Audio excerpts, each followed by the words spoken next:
toute l'actualité de la santé maintenant avec le docteur Kierzek. Gérald, bonjour, vous nous parlez ce matin des douleurs pendant les rapports sexuels. Est-ce que ça concerne beaucoup de femmes ? Alors, bonjour Samuel, c'est ce qu'on appelle médicalement les dyspareunies, ces douleurs pendant les rapports sexuels. Et vous avez raison de préciser que c'est plutôt les femmes parce que ces dyspareunies sont très fréquentes chez les femmes, y compris chez les jeunes femmes.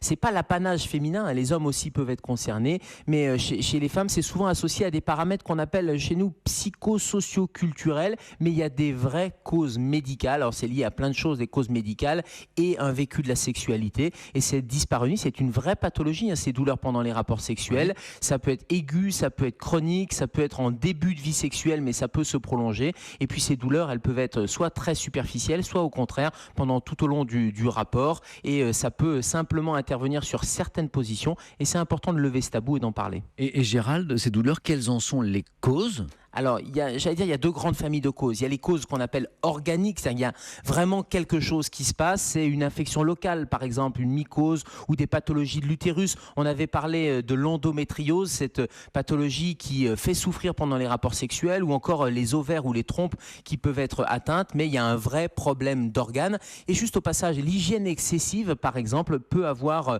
cette hygiène excessive, un phénomène d'irritation et peut causer ces douleurs. Ça, c'est la grande famille organique, et voilà pourquoi il va falloir en parler à son médecin. Oui. Mais il y a aussi des causes psychologiques ou suite à un abus sexuel, par exemple, ou cette notion un peu de culpabilité qui va toucher la sexualité, ou un conflit avec le conjoint qui va se manifester de cette manière-là. C'est le corps qui, à un moment donné, dit stop. Et très souvent, ces facteurs organiques avec ces facteurs psychologiques sont souvent imbriqués. Enfin Gérald, quels sont les traitements ?